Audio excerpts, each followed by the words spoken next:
मुझे बताइए कि वह शुभ भाव शुद्ध का स्पर्श कैसे कराएंगे? और वह कौन सी पद्धति है? मैंने भोजन बनाने की पद्धति सीख ली है, मैंने पूजन करने की पद्धति सीख ली है, मुझे अभिषेक की पद्धति याद है कैसे अभिषेक किया जाता है, और मुझे यह भी पद्धति मालूम है कि स्कूल का संचालन कैसे होता है, हॉस्टल का संचालन कैसे किया जाता है। मुझे सारी पद्धति मालूम है, पर परमात्मा मुझे पद्धति मालूम नहीं कि मैं अपने शुभ भावों को सदा सदा के लिए शुभ कैसे रखूं। और जब मैं सदा के लिए शुभ भाव रखूंगा तो नियम से एक दिन वह भाव शुद्ध का स्पर्श करा देंगे। मैंने तो मात्र जाना है अशुद्ध वस्तु का स्पर्श हो जाने से भाव अशुद्ध हो जाते हैं। ऐसे ही ना रेवाड़ी वालों, अशुद्ध वस्तु का स्पर्श हो जाने से भाव अशुद्ध हो जाते। किसकी जिस आत्मा के भाव अशुद्ध नहीं होते, जिसके भाव अभी सदा शुभ नहीं है, उसके लिए यह कथन सिद्ध है कि वह अशुद्ध का स्पर्श करे भाव अशुद्ध हो जाएंगे। यदि हम सर्वथा ऐसा मान लेते हैं कि अशुद्ध का स्पर्श करने से भाव अशुद्ध ही हो जाते हैं, तो देखिएगा आपके अंदर में इतनी अपार गंदगी भरी पड़ी हुई है। नौ मल द्वार वही गिनकारी, नाम लिए गिने आवे। आपके नौ मल द्वार में इतनी अशुद्ध अपवित्रता बह रही है, उसके बाद अशुद्धि का स्पर्श हो रहा है, उसके बाद भी आपके भाव शुभ है। तो सर्वथा ऐसा नहीं है कि अशुद्धि का स्पर्श हो जाने से भाव अशुद्ध ही होते हैं। ऐसे सर्वथा नहीं हो भी सकते हैं और नहीं भी हो सकते हैं, पर ध्यान रखना बाहर की अपवित्रता जरूरी नहीं है कि आपके भावों को अपवित्र कर दे। यदि आपका उपादान कारण मजबूत है तो बाहर में कितने भी निमित्त मिल जाएं, कोई कुछ भी नहीं कर सकता। बाहर में बहुत तीव्र तपन हो रही है, फिर भी आपका माथा अभी भी ठंडा है। बाहर का ग्रेनाइट मार्बल गर्म हो गया है, मार्बल गर्म हो गया, लेकिन माथा तो अभी भी ठंडा ही है। इसलिए बात ध्यान रखना कि हमारे लिए वस्तु कितनी भी अपवित्र स्पर्श हो जाए, पर मुझे अपने भावों को अपवित्र नहीं करना है। कहाँ है शुभचर्या हो, शुभ क्रिया हो। परमात्मा दो ही काम करा दो मेरे पे।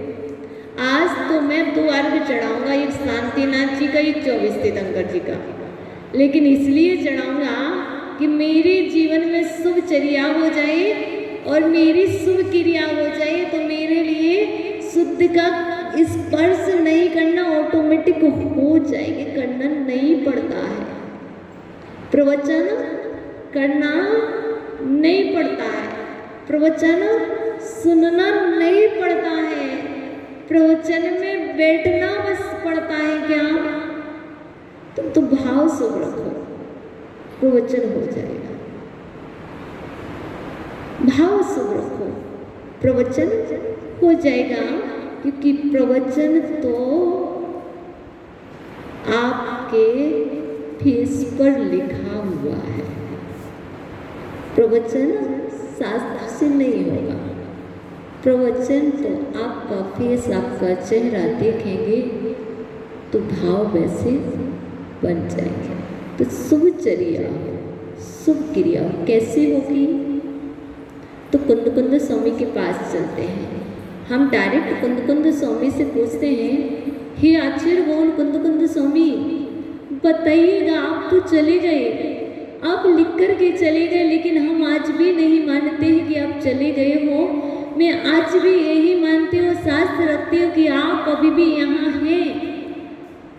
आपके आत्मा के प्रदेश प्रदेश से निकले हुए शब्द वर्गणाएं आज भी यहाँ मौजूद हैं। भगवान बताइए, हम अज्ञानियों के अंधकार को दूर करने के लिए मुझे उपदेश दीजिए कि शुभचर्या कैसे हो, शुभ क्रिया कैसे हो।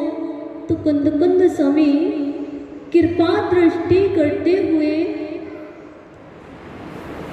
हम सभी के लिए उपदेश दे रहे हैं, कह रहे हैं, बहुत हो गया, बहुत हो गया, बहुत जी लिया है अभ्यंतर बन के, बहुत जी लिया है अभ्यंतर बन के। ये अभ्यंतर बन के जीवन मत जियो। बता दो कौन हो भाई? भाई तुम कौन हो? कुछ तो बोल दो, कुछ तो बोल दो, क्योंकि कुंद स्वामी की बात गले उतरना आसान नहीं है, गले उतरना आसान नहीं है। अरे माता जी, हम व्यंतर ही नहीं है, हम व्यंतर नहीं है, हम तो मनुष्य हो, मनुष्य नहीं है। आचार्य देवता कुंद स्वामी स्पष्ट रूप से कह रहे हैं, कहीं आप मनुष्य जीवन में, मनुष्य पर्याय में आकर के व्यंतर और व्यंतरी तो नहीं हो। कैसे? पूरा सुनना चाहोगे? सुना दो माता जी, सुना दो माता जी। तो आचार्य कौन कह रहे? कोहेणी कलहेणे, कोहेणी कलहेणे, चायण सीलण संकले सेणे, रुत्तेणे रोसेणे, भुंचदे किं व्यंतरो भिक्खु, भुंचदो किं व्यंतरो भिक्खु। माता जी, यहाँ पे भिक्षु की बात आई है, इच्छू की बात नहीं आई है, पर ध्यान रखिएगा, कुंद स्वामी ने रयण सार ग्रंथ राज साधु के लिए मात्र नहीं लिखा है, दोनों के लिए लिखा है, श्रावक के लिए और साधु के लिए। जो बात साधु को कही जा सकती है वो श्रावक को क्यों नहीं कही जा सकती है? तो हमें दृष्टि देखना होगी कुंद स्वामी की। तो कह रहे हैं कुंद स्वामी, कोहेणे भुंजदे व्यंतरो, कोहेणे भुंजदे व्यंतरो, मतलब जो क्रोध करके भोजन करता है वह मनुष्य नहीं, वह भिक्षु नहीं, वह तो व्यंतर है। कुंद स्वामी कह रहे, आराम से नहीं कह रही बाबा, पसंद का नहीं बना है घर में, क्या बनाना भी नहीं आता है, क्या बनाना भी नहीं आता है। नहीं, आचार्य भगवान स्पष्ट कह रहे, क्रोध करके, गुस्सा करके भोजन करने वाले मनुष्य पर्याय में मनुष्य नहीं है, मनुष्य होकर के वह व्यंतर है। यदि व्यंतर नहीं बनना है, व्यंतर के लक्षण छोड़ना है, तो क्रोध करने का त्याग कर दो, भोजन करना है। कह रहे हो शुभचर्या हो, शुभ क्रिया हो, तो आचार्य भगवान स्पष्ट कह रहे, जब तक व्यंतर बनने के लक्षण नहीं छोड़ोगे तब तक क्रोध करना नहीं छोड़ोगे तब तक शुभचर्या नहीं होगी, शुभ क्रिया नहीं होगी। जब शुभचर्या नहीं होगी, शुभ क्रिया नहीं होगी, तो बताओ शुद्ध भाव कैसे होंगे रे बड़ी वालों, बताओ। माता जी हम तो पूजा करके शुद्ध भाव कर लेंगे, हम तो विधान करके शुद्ध भाव कर लेंगे। पीले धोती वाले बाबा अच्छे बन गए, ऐसे नहीं चलेगा। आज तुम्हें त्याग करना होगा, आज तुम्हें स्पर्श करना होगा। किसका? क्षमा का स्पर्श करोगे तब शुभचर्या होगी, तब शुभ क्रिया होगी, तब कहीं जाकर के तुम्हारे शुद्ध भाव होंगे।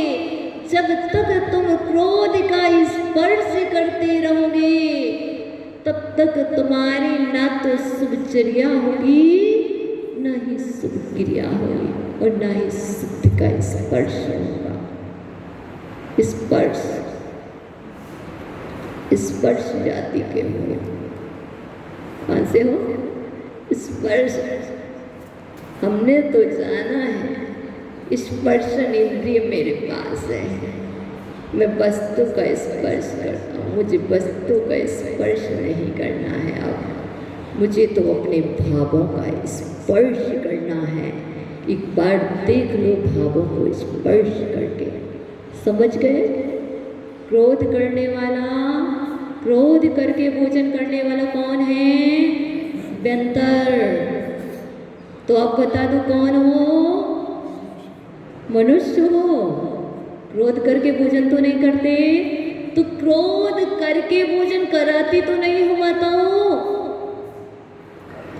देखो यदि क्रोध करके भोजन कराओगी तब भी सामने वाले के परिणाम क्रोधमयी ही होंगे। ना तो क्रोध करके भोजन करना, ना ही क्रोध करके भोजन कराना, और ना ही क्रोध करके भोजन पकाना।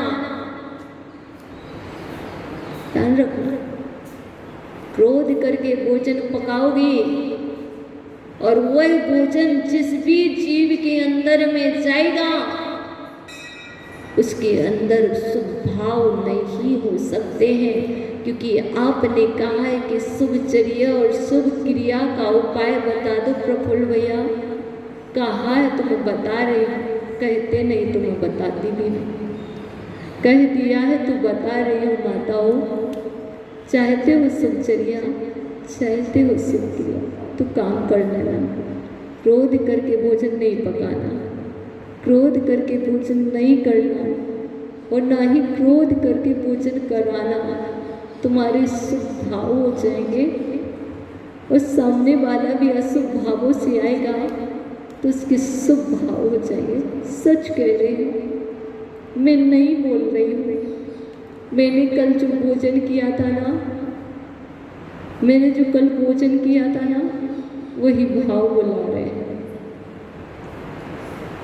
मैंने जो कल भोजन किया था ना, जिन भावों से किया था ना, वही अन्न के दाने परिवर्तित होकर के बोल रहे हैं। मैं नहीं बोल रही हूँ, तुम जैसा दोगे अन्न वैसा होगा मन। भोजन से मन बनता है, भोजन से मन बनता है, मन से विचार बनते हैं, विचार से आचरण बनता है, और आचरण से मेरे जीवन का निर्माण होता है। इसलिए कोहण है, ठीक है। क्रोध से भोजन करने वाला व्यंतर।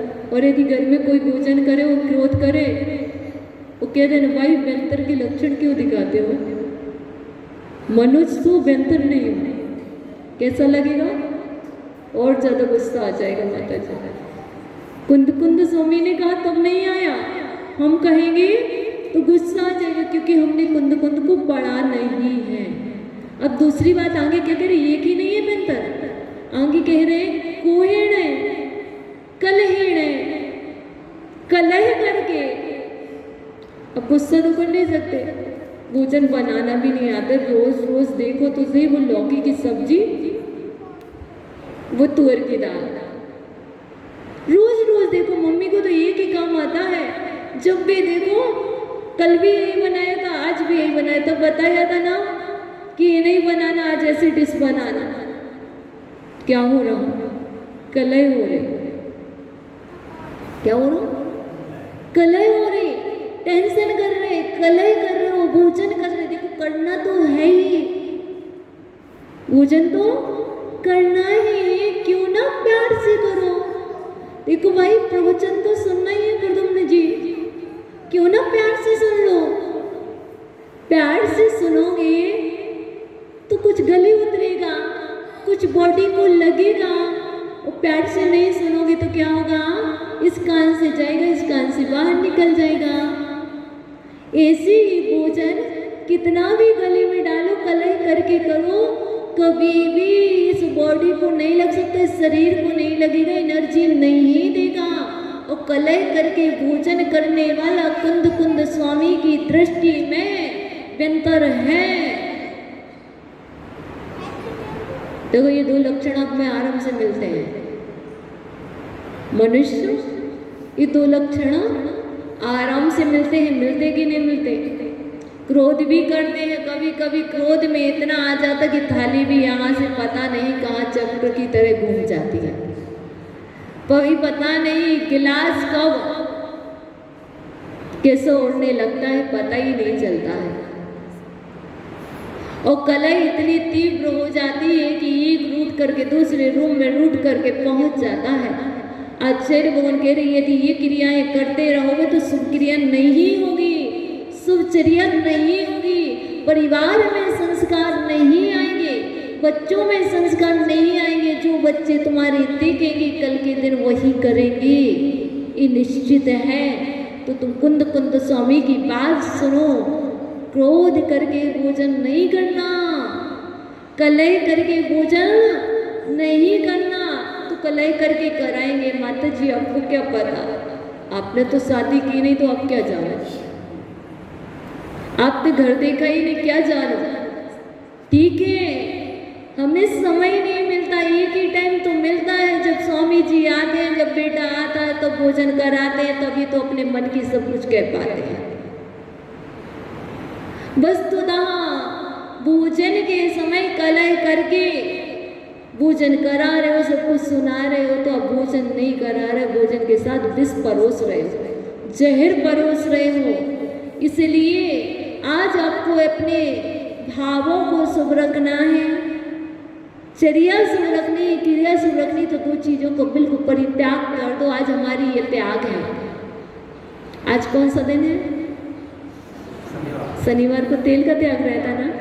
तेल का रहता है, हाँ तेल का रहता है, तेल का त्याग है। भाई हमारे पास तेल का त्याग नहीं है। आज तो त्याग है, यही तेल का त्याग है कि भोजन में क्रोध करके ना कराएंगे, ना कलह करके भोजन कराएंगे, ना कराएंगे। यही तेल है अपना, तो यही तेल है। वो तेल डल भी जाए, आपका त्याग भी रहे। कथन चेता, देखो क्रोध करके भोजन नहीं करना। आज शनिवार है और आपका त्याग था कि तेल नहीं लेंगे, और भोजन में डाल दिया किसी ने, तुम्हें पता नहीं था सैटरडे है। ऐसे ही करते, रविवार आता तो नमक डाल देते हैं, मेरी परीक्षा ही लेते रहते हैं। क्रोध कर लिया, आचार्य कहते उस त्याग का कोई फल नहीं मिला। इसलिए ध्यान रखना। और जिस दिन त्याग नहीं था, जिस दिन त्याग नहीं था, मान के चली कल रविवार है, नमक का त्याग नहीं था, और नमक का त्याग नहीं था और नमक नहीं मिला, तो समझ लेना कि आज मेरा रविवार है। क्या भाई? अष्टमी कल थी, अष्टमी का एकादश था, कोई बात भूल गए थे ना, चिंता मत करना। पर जिस दिन बाहर जाओ कहते बाहर की छूट नहीं। भाई हम कहते हैं आपसे अष्टमी चतुर्दशी का एकादश मत करो तुम, पर जिस दिन तुम बाहर जाओ, तुम्हें रात्रि में भोजन करना पड़े, उसके पहले कह देना भगवान आज मेरी अष्टमी है, आज मेरी चतुर्दशी है, आज मेरा रात्रि भोजन का त्याग है। तरीका चेंज करो, हम अपनी प्रोसेस चेंज करें तो कहीं जाकर के शुभ क्रिया होगी और शुभ चर्या होगी। मात्र जो चला आ रहा है उसको फॉलो करना, ये कुछ भी नहीं है। तो ठीक है ना, कोहेणे कलहेणे, याद हो गया ना, कोहेणे कलहेणे, क्रोध करके भोजन, कलह करके भोजन करना नहीं करना। वाह, जायण सीलेण, जायण सीलेण, ये वाली बात आपको नहीं लगती है, ये बात हमारे लिए है। मांग करके भोजन करना, भैया घर में ही मांगना, बाहर मत मांगना, घर में ही मांगना। यहाँ तक कि कह रहे याचना करके, जायण सीलेण, याचना करके भोजन करना, ये भी व्यंतर के लक्षण है। ये हमारे लिए कह रहे, आपको नहीं कह रहे। आपका तो घर है, आप तो घर में मांग ही सकते हो। और बहुत सारे लोग ऐसे हैं श्रावक जो अपने घर में भी जो थाली में आ जाए, जो प्यार से आ जाए, उसको ग्रहण कर लेते, मांगते नहीं है। तो जायण सीलेण, याचना करके भोजन नहीं करना। जो भी याचना करके साधुसंध भोजन करते हैं वो भिक्षु नहीं, व्यंतर है, कुंद कुंद संकलेषण, संकलेश करके मांगना है नहीं, क्रोध करना नहीं है, कलह करना नहीं है, बोलते ही नहीं है। क्या करें, नियम तो ले रखा है, मांगेंगे भी नहीं, क्रोध भी नहीं करेंगे, कलह भी नहीं करेंगे, तो क्या करेंगे, संकलेश करेंगे, है ना। संकलेश, इतना तीव्र संकलेश करेंगे कि चेहरा भी बोलने लग जाएगा। क्या बना के रख लिया है, क्या सोचेंगे, ये बना के रख लिया, चलाना भी नहीं आता, देखो टेबल पे सब कुछ रखा है, समझते भी नहीं है, क्या समझेंगे मुझे। नहीं, संकलेश मत करो, तुम्हारा जितना पुण्य होगा और तुम्हारा तीव्र पुण्य होगा तो तुम सोच भी नहीं पाओगे। तुम्हारे पास वस्तु होगी, तुम पुण्य की परीक्षा करो, तुम व्यक्ति की परीक्षा मत करो। तो संकलेश करके, माताओं संकलेश करके, ये भी ना बहुत सारे लोग संकलेश करके करते हैं भोजन। जैसे मैं तो हमेशा ही संकलेश करके करती हूँ। क्यों? संकलेश भिन्न भिन्न प्रकार का होता है। अरे यार, ये आहार ना करना पड़ता। मेरा संकलेश क्या है, मुझे आहार ना करना पड़ता, मेरा थाली नहीं खाओ, मतलब हर समय एक चीज, मतलब इतना सारा मुझे खाना पड़ेगा,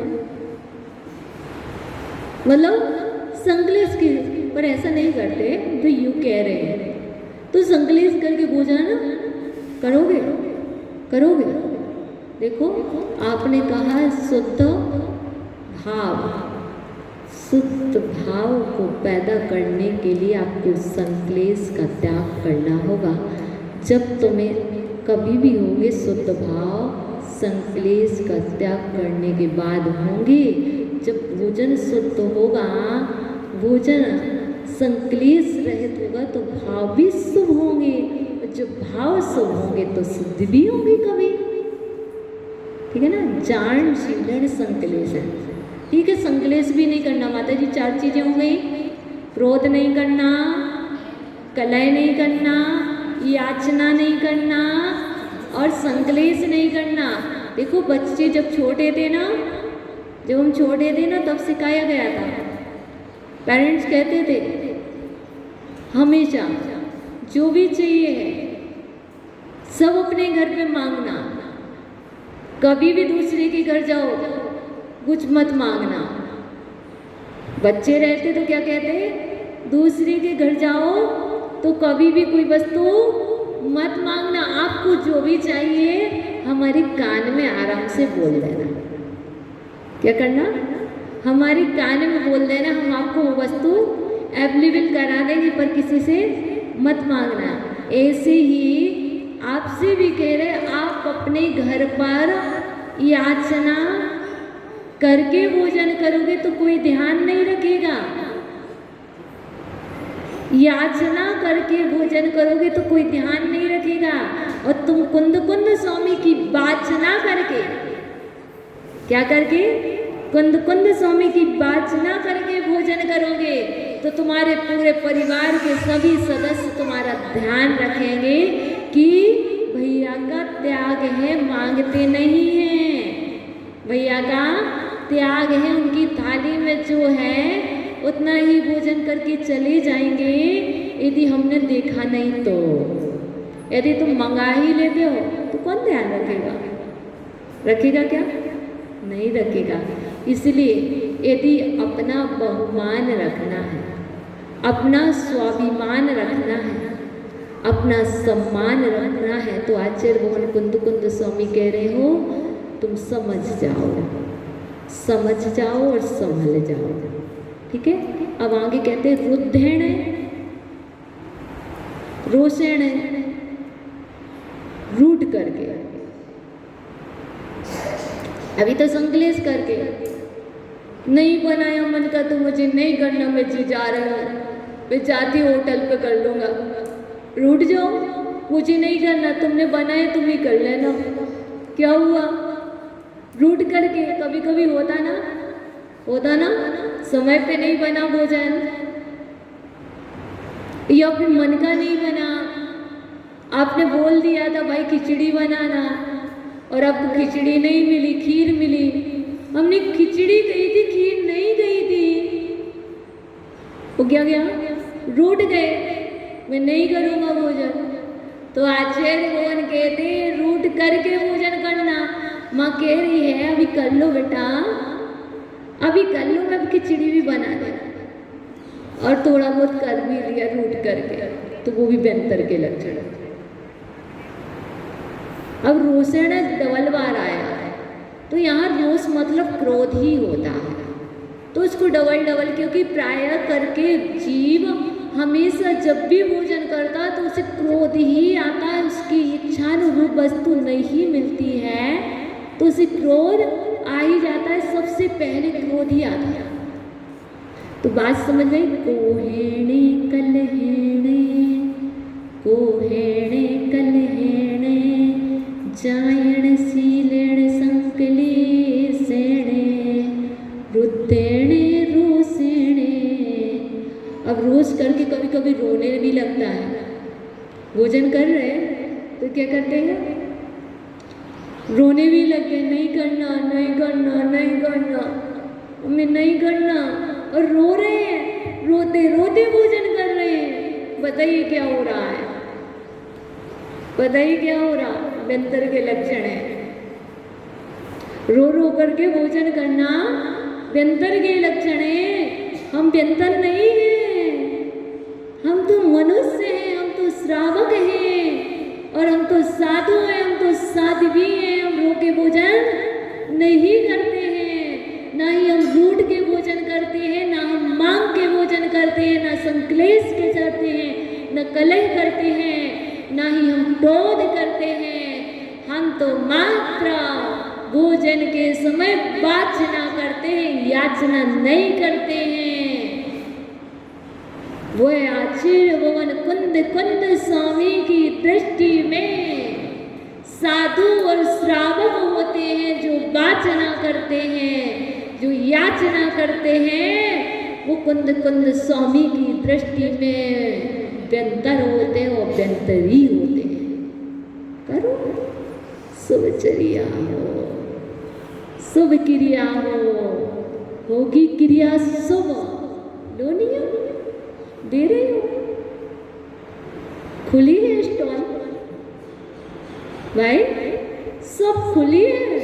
कुंद कुंद स्वामी की अष्टपाउल रखा है, कुंद कुंद स्वामी कह रहे हैं लीजिए। पूरी गाथा नहीं ले पाओगे। एक भी गाथा माथा में रख गई, एक भी गाथा माथा में सेव हो गई तो समझ लेना कि तुम्हारा जीवन संभल गया, तुम्हारा मनुष्य जीवन में आना सफल हो गया। माता जी बात कह रही थी, बता दो माता जी मनुष्य जीवन को कैसे सफल करें। तो भैया कह दिया चलो बता देती हूँ मनुष्य जीवन को कैसे सफल करें। मनुष्य जीवन को ऐसे सफल करें। कैसे? ऐसे ऐसे नहीं, ठीक है ना? ऐसे ऐसे कैसे कैसे?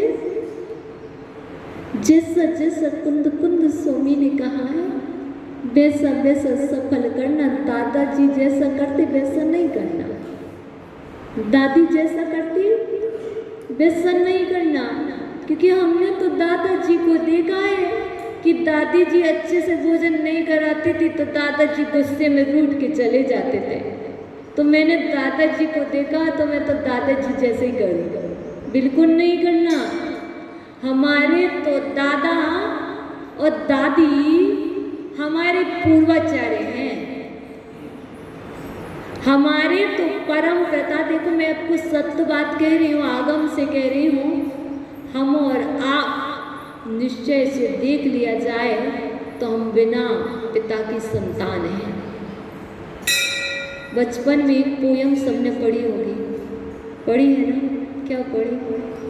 अरहंती is my father, Jinvani is my mother, oh my brother. पढ़ते थे ना?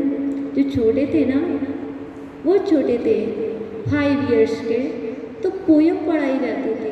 आपके पिताजी कौन हैं? अरहंत भगवान मेरे पिताजी हैं। कहाँ है वो? बताओ मेरे पिताजी कहाँ हैं? आपके पिताजी तो मोक्ष चले गए, फिर हमें कहाँ छोड़ गए? तुम्हारे पिताजी तुम्हारे लिए तुम्हारी माँ के पास छोड़ गए। बोल गए थे एक पिता बच्चों का पालन अच्छे से नहीं कर पाता है। एक माँ पिता ना भी हो, वो माँ हो तो बच्चे का पालन अच्छे से कर लेती है। वैसे ही हम सबके पिताजी हम सबको अपनी माँ के सहारे छोड़ गए हैं। वो है मेरी जिनवाणी माँ, और उस जिनवाणी माँ की गोद में जो भी बैठेगा, जो भी रहेगा, उसका पालन बहुत अच्छे से हो जाएगा। तो तुम ये मत सोचना कि पिताजी नहीं है तो क्या होगा, चिंता मत करना। माँ तो है, माँ स्वयं भूखी रह लेगी पर बच्चों को भोजन कराती है। ऐसी ही जिनवाणी माँ सभी के लिए, सभी के लिए भोजन कराती है, चाहे वह श्रावक हो चाहे वह साधु हो, सबके लिए रसपान कराती है और कहती है देखो माँ की सीख को सदा साथ रखना। यदि माँ का हाथ छूट गया तो खड्डे में गिर जाओगे, यदि माँ का हाथ छोड़ दिया तो ठोकर खा के खड्डे में गिर जाओगे, एक्सीडेंट हो जाएगा। इसलिए भाई तुम सुक्रिया और सुचर्या के लिए सिर्फ मैं आपसे कह रहा हूँ कि आप जिनवाणी माँ के लिए पकड़ के रखना। माँ छोड़ जाए कोई बात नहीं। उदम कुमार जी माँ छोड़ गई है, छोड़ गए, पिताजी छोड़ गए, चिंता नहीं करना, बिल्कुल चिंता नहीं करना, बिल्कुल चिंता नहीं करना। अभी ये जिनवाणी माँ है, सदा रहेगी, ये तुम्हें कभी भी नहीं छोड़ेगी। तुम एक बार तो पकड़ के देखो, एक बार पकड़ के देखो। जब तुम्हें कोई रास्ता नजर ना आए तो तुम्हें कोई फोन लगाने की आवश्यकता नहीं है। कोई संपर्क करने की आवश्यकता नहीं है। तुम इसको खोल के देखो, जिनवाणी माँ तुम्हें तुरंत ही संभाल देगी और तुम्हें सच्चा दे देगी। बेटा तू गलत कर रहा है, ऐसा मत कर, तेरा भला होगा। इसलिए जितने भी जीव हैं उनकी शुभ चर्या है तो माँ की कृपा से, उनकी शुभ क्रिया है तो माँ की कृपा से, उनके शुभ भाव है तो माँ की कृपा से, और उनको शुद्ध भाव का स्पर्श हो रहा है तो माँ की कृपा से। यहाँ पर पिता की कृपा अभी प्रेजेंट में नहीं है, माँ की कृपा है। जिस माँ की कृपा से आज अरहंत बना जाता है, अरहंत से मिलन होता है। जिस माँ की कृपा से आज सिद्ध होते हैं, जिस माँ की कृपा से केवली होते हैं, जिस माँ की कृपा से तीर्थंकर होते हैं, जिस माँ की कृपा से गणधर बनते हैं, जिस माँ की कृपा से आचार्य बनते हैं, और जिस माँ की कृपा से उपाध्याय और साधु बना करते हैं, और जिस माँ की कृपा से श्रावक ही बनते हैं सच्चे। जो अश्रावक हैं, जो श्रावक नहीं वो श्रावक बन जाते हैं। तो ऐसी माँ को छोड़ना अच्छा नहीं है, ऐसी माँ को छोड़ना अच्छा नहीं है। तुम उस माँ को पकड़ कर के रखो। मैं गारंटी से कहती हूँ, जिसने भी माँ को पकड़ा है उसने अपने जीवन में कभी दुख को देखा नहीं है। जिसने माँ को छोड़ा है उसने तत्काल ही दुख देखा है। यदि मैं एक पल के लिए माँ को छोड़ दूँ, एक पल को माँ को छोड़ दूँ, तो समझ जाना मेरे जीवन में तत्काल दुख आ जाएगा। इसलिए बस ये मत सोचना मैंने माता पिता छोड़ दिए हैं। मैंने माता पिता नहीं छोड़े हैं, मैंने माता पिता को हमेशा हमेशा के लिए पकड़ लिया है। त्वमेव माता च पिता त्वमेव। अरहंत जो वेदी पर बैठे हैं मेरे पिता हैं, और ये जिनवाणी माँ मेरी साक्षात माँ है। जब मैं चलती हूँ तो माँ की उंगली पकड़ती हूँ, जब मैं बोलती हूँ तो अपने माँ को अपने कंठ में धारण करती हूँ, और जब मैं बैठती हूँ तो अपनी माँ को साथ में लेकर के बैठती हूँ, और जब मैं जो भी करती हूँ क्रिया करती हूँ तो सारे समय में अपनी माँ को अपने साथ रखती हूँ। तुम जैसे दुर्भाग्यशाली लोग नहीं देखे हमने जो अपनी माँ को घर में छोड़ के आ जाते हैं। हम तो अपनी माँ को सदा साथ रखते हैं। तुमने अपनी माँ को मोबाइल बना रखा है, हमने अपनी माँ को जिनवाणी माँ को बना रखा है। इसलिए सुचर्या हो, सुक्रिया हो। मोबाइल छूट जाए चिंता नहीं करना, पर माँ नहीं छूटनी चाहिए, जिनवाणी माँ नहीं छूटनी चाहिए। इसका उपाय यह है कि देखो भैया, ये जिनवाणी भी छूट जाएगी अंत में, क्योंकि एक नहीं समझ लेना, व्यवहार से ये पकड़े हैं, निश्चय में छूट जाएगी। तो उसके लिए कुछ इतना सा कर लेना, थोड़ा सा याद कर लेना, याद होता है। हमारा नाम क्या है भाई? हमारा नाम क्या है? अरहंत श्री माता जी। अच्छा, याद है। देखो हमारा नाम याद हुआ ना, तो इतना भी याद होगा कभी। कोहेणे कोहेणे कलहेणे, कोहेणे कलहेणे। क्रोध नहीं करना, कलह नहीं करना, जायण शीलेण याचना नहीं करना, संकलेशेण संकलेश नहीं करना, रुद्धेण रुष्ट नहीं होना, रोषेण रोना नहीं, रुद्धेण रोषेण भुंजतो किम वित्तरुविक। बस इतना सा याद कर लोगे, वो मेमोरी में सेव हो जाएगा, तो परेशान होने की आवश्यकता नहीं है।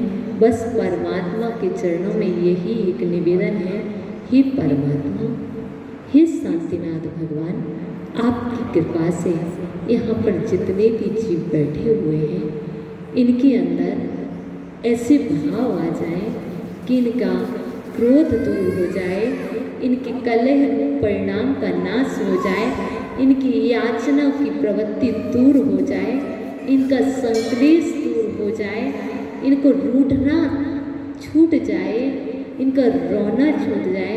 मात्र परमात्मा आपकी कृपा से यह सच्चे श्रावक बन जाए, इतनी सी कृपा करो परमात्मा, और इनकी भक्ति भाव को स्वीकार करो। ऐसा आशीर्वाद दो कि आज से ये व्यंतर के लक्षण छोड़ लें और श्रावक के लक्षण को स्वीकार कर लें। समय हो गया है, समय हो गया है, तो बस सच्चे श्रावक बने रहो और जाकर के आज श्रावक बन के भोजन करना, व्यंतर बन के नहीं करना। तो कल आओगे, आओगे, शाम को आओगे, तो चलो भगवान से प्रेयर कर लें। पुनः बुलाना भूल न जाना, सपनों में आना, जैसे भी हो हमको अपने दर पर ले आना। तेरे दर पर ऐसा लगता जो अपना घर हो, मेरा अंतिम मरण समाधि तेरे दर पर हो। तेरी छत्र छाया भगवन मेरे सिर पे हो, मेरा अंतिम मरण समाधि तेरे दर पर हो, तेरे दर पर। हे भगवान, हे भगवान, यदि मुझसे प्रमादवश कोई असुंदर कार्य हो गया हो, तो इस जिनालय में निवास करने वाले देवाधिदेव वितरागी देव मेरी समस्त अपराधों को क्षमा करें, क्षमा करें, सद्बुद्धि दें। नमोस्तु भगवान, नमोस्तु भगवान, नमोस्तु अचर भगवान। आपस में